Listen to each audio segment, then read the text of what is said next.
Mountain Everest. buurtan waa buurta adduunka ugu dheer, waxaana dhererkeedu la eg yahay 8850 mitir, ku dhawaad 9 kilomitir.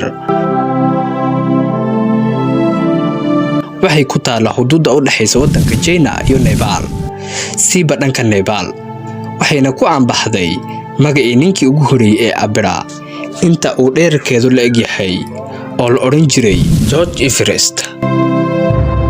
1790 ilaa 1866 laga soo bilaabo taariikhdu markay ahayd 1953 ilaa hadda waxa koray dad tiradoodu dhan tahay 4000 oo qof. 300 ka mid ah way dhinteen iyagoo aan gaarin fiida ugu sareysa ee buurta. dadkii isku diyay inay fuulaan buurta waxay da'doodu u dhaxaysay 11 sano jir ilaa 64 sano jir, rag iyo dumarba ay isku dayeen.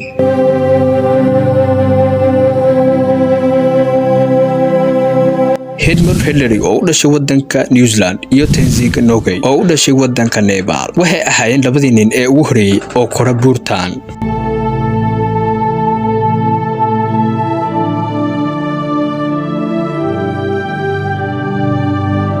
ninka la yiraahdo Edmund Hillary markii ugu horeysay isku dayay inuu koro buurta kuma uusan guuleysan inuu gaaro fiida ugu sareysa, laakiin dawladda Ingiriiska ayaa go'aansatay inay abaalmariso Edmund Hillary oo siiso bilad sharafta u qaalisan waddanka Ingiriiska, iyadoo sabab uga dhigtay abaalgudkan dadaalka iyo hanka sare uu ku jiro Edmund Hillary.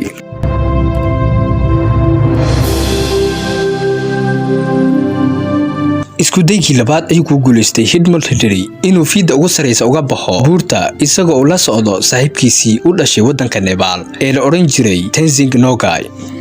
Umar Samora waa nin u dhashay waddanka Masar, wuxuuna ka mid ahaa dadkii koray buurtaas. mar weydiiyay sida ay uga suurta gashay inuu koro oo fiida uga baxo buurtaas, wuxuu yiri It took me 2 weeks to stand on the glass mountain, but it was 4 years in the making. wuxuu yiri arintii ugu yaabka badneyd waxay ahayd markaan arkay dadkii buurta ila koraayay oo midkooda dhintay rafaad kala marayo awgiis. wuxuu intaasi raaciyay marna niyadeyda kuma soo dheen in aan noqdo ama joojiyo koritaanka koraayo buurtan ee koritaankeedu halista yahay.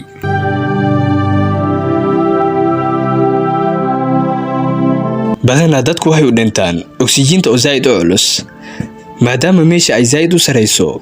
marmar hawada ayaa humaata misana istaagta, waxaana qofku ku adkaanaya inuu neefsado.